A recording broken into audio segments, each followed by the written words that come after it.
Hello students, good afternoon to all of you. आज हमें आपकी प्रश्नावली 4.2 है, इसकी शुरुआत करते हैं। इसमें आपको पहला सवाल दिया, देखो, गुणनखंड विधि से निम्न द्विघात समीकरणों के मूल ज्ञात कीजिए।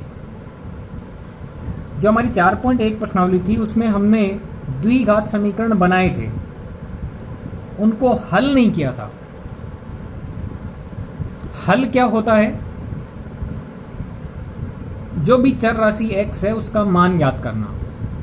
इसमें शब्द दिया है मूल ज्ञात कीजिए। द्विघात समीकरणों के मूल ज्ञात कीजिए। तो देखिए, द्विघात समीकरण होती है वो चर की घात 2 में होती है। तो 2 घात के कारण उस समीकरण के 2 मूल आएंगे। कितने मूल आएंगे? 2। मूल का मतलब हल है। x के कितने मान आएंगे? 2 मान आएंगे, क्योंकि वो द्विघात समीकरण है। तो आपको जो पहला सवाल बना के दिया उसमें 5 भाग बना के दिए हैं, और 5 भागों में ही आपको x के मान ज्ञात करने हैं, यानी मूल ज्ञात करने हैं। इन द्विघात समीकरणों के आपको 2-2 मूल ज्ञात करने हैं। ठीक है। अब विधि कौन सी इस्तेमाल करनी है उसको देख लीजिएगा। ये गुणनखंड विधि है। आगे हम इसकी और विधि भी पढ़ेंगे। पहली विधि हम पढ़ रहे हैं पहले सवाल में, गुणनखंड विधि। तो इसमें देखो, ये पहला सवाल है, x² - 3x - 10 = 0। आपने ऐसे सवाल पहले भी सीखे हैं। कक्षा 8 से गुणनखंड करना द्विघात समीकरणों का आया हुआ है पहले से। अब इसमें थोड़ी सी एक नई बात यह है कि x² का गुणांक जरूरी नहीं है कि एक ही हो। कई बार यहां गुणांक के रूप में कुछ और हो सकता है। तो देखो, ये सामान्य विधि पढ़ेंगे कि किस तरीके से हम गुणनखंड विधि को लागू कर सकते हैं द्विघात समीकरणों को हल करने में। यहां आपको 3 पद दिए जाते हैं। एक x² का होता है, एक x का होता है, और एक अचर पद होता है। इसमें इस पद को बोलते हैं मध्य पद, और इन दोनों पदों को बोलते हैं बाह्य पद। तो आप मध्य पद में जो गुणांक बैठा हुआ है उसको देख लें, कितना है वो? -3। और बाह्य पदों का गुणनफल करेंगे तो उसमें गुणांक देखिएगा, x² का गुणांक 1 है और इधर -10 है। तो इन दोनों बाहर वाले पदों के जो गुणांक हैं, इन दोनों का गुणनफल कर लीजिए। मध्य पद को नोट कर लीजिए, बाह्य पदों के गुणनफल कर लीजिए। क्या मान बन रहा है उनको ठीक से देख लीजिए। मध्य पद में -3 है, बाह्य पदों का गुणनफल बन रहा है -10।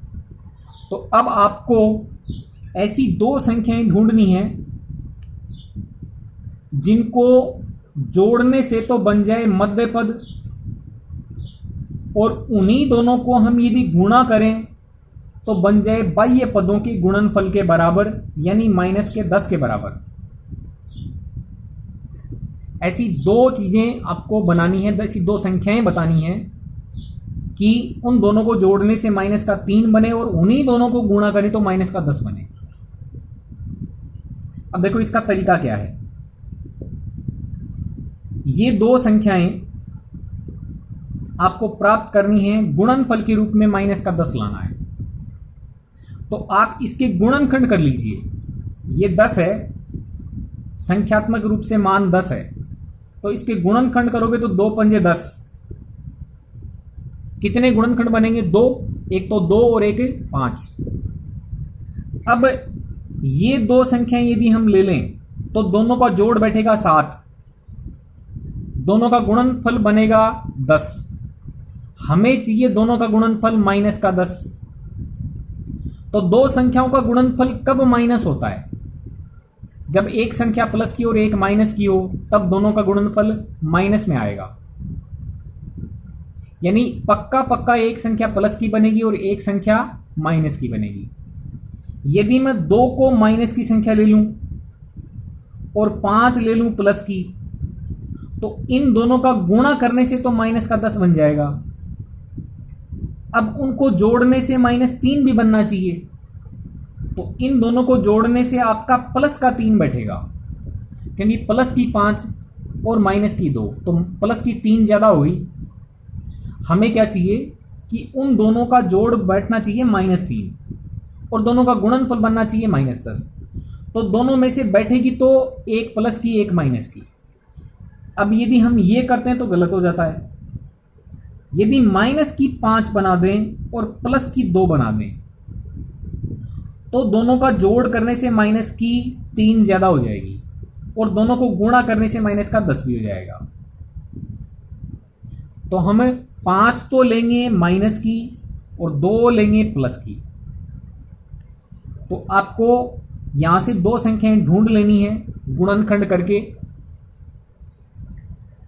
फिर इस पद को आपको उन 2 पदों में तोड़ना है। आपने माइनस की 5 ली है तो माइनस के 5 के साथ में x लगा दें। प्लस की 2 ली है, प्लस के 2 के साथ में x लगा दें। माइनस का 5x और प्लस का 2x आपका माइनस का 3x छोड़ देगा। यानी इस पद को आपने 2 पदों में तोड़ लिया है। ये पद सेम लिखना है, ये पद भी सेम लिखना है, ये भी सेम लिखना है। केवल इस मध्य पद को आपने 2 पदों में तोड़ना है। हमने तोड़ दिया। अब जो 4 पद बन गए हैं उनमें से इन शुरू वाले 2 में कॉमन लेना है और बाद वाले 2 में कॉमन लेना है। इन दोनों में से कॉमन निकालेंगे, उभयनिष्ठ निकालेंगे तो x आएगा। x को हम बाहर रख लेते हैं। पहले पद में x बचेगा, दूसरे पद में माइनस का 5 बचेगा। गुणनखंड करना जानते हैं, उभयनिष्ठ निकाला जानते हैं।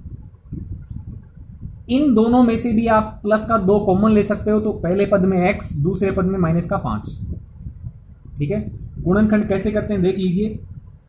x स्क्वायर को लिख दीजिए x गुणा x, माइनस के 5x को लिख दीजिए -5 गुणा x। इन दोनों में से आपको उभयनिष्ठ निकालना है। तो देखो x उभयनिष्ठ आ गया। उभयनिष्ठ पद को बाहर लिखना है। पहले पद में क्या बचा, प्लस का x, दूसरे पद में क्या बचा, -5 लिख देंगे। प्लस के 2x, ये प्लस का 2x है, इसके गुणनखंड कर लीजिए 2 गुणा x। माइनस के 10 के गुणनखंड कर लीजिए माइनस का 2 गुणा 5। देखो दोनों पदों में 2 उभयनिष्ठ है, माइनस दोनों में नहीं है तो माइनस उभयनिष्ठ नहीं आएगा। तो फिर प्लस का 2 उभयनिष्ठ ले लिया। पहले पद में प्लस का x बचेगा, दूसरे पद में माइनस का 5 बचेगा। अब आपके पास में केवल 2 पद बने हैं।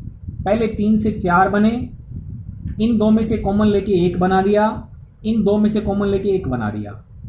इन दोनों पदों में फिर से x-5 ब्रैकेट में दोनों में दिख रहा है। तो दोनों में से x-5 बाहर निकाल लेते हैं। तो पहले पद में x बचेगा और दूसरे पद में से प्लस का 2 बचेगा, बराबर में 0 लिख देंगे।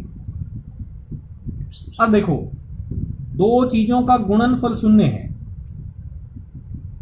तो 2 चीजों का गुणा यदि 0 है इसका मतलब पक्का पक्का एक संख्या 0 है। क्योंकि आप जानते हैं 0 गुणा 5 करने से 0 बनेगा, 5 गुणा 5 करने से 25 बनेगा, 0 नहीं बनेगा। 2 चीजों का गुणनफल यदि 0 है तो दोनों में से पक्का एक संख्या 0 है। तो हम लिखेंगे या तो ये x-5 संख्या 0 है या फिर x+2 संख्या 0 है, क्योंकि इन दोनों का गुणनफल करने से 0 प्राप्त हो रहा है। यदि x-5 बराबर 0 है तो x का मान 5 निकलेगा, और यदि x+2 बराबर 0 है तो x का मान -2 निकलेगा। तो हम 2 मान ले सकते हैं, या तो x का मान 5 या फिर x बराबर -2। दोनों ही मान इस समीकरण के मूल कहलाएंगे। ठीक है, जो दूसरा सवाल है वो भी इसी प्रकार से आपको करना है। ये चारों ही सवाल बचे हुए हैं वो इसी प्रकार से होंगे। तीसरा सवाल थोड़ा सा अलग कैटेगरी का है, अंडर रूट वाला है, उसको देख लीजिए। देखो √2x², प्लस में आपको 7x दिया है, प्लस में 5 वर्गमूल 2 दिया है, बराबर में 0। अब देखो मध्य पद आपका 7 है, प्लस का 7 है। बाह्य पदों का गुणनफल करते हैं तो देखो ये √2 है, वर्गमूल 2, और ये पद है आपका 5 वर्गमूल 2। ये भी प्लस का है, ये भी प्लस का है।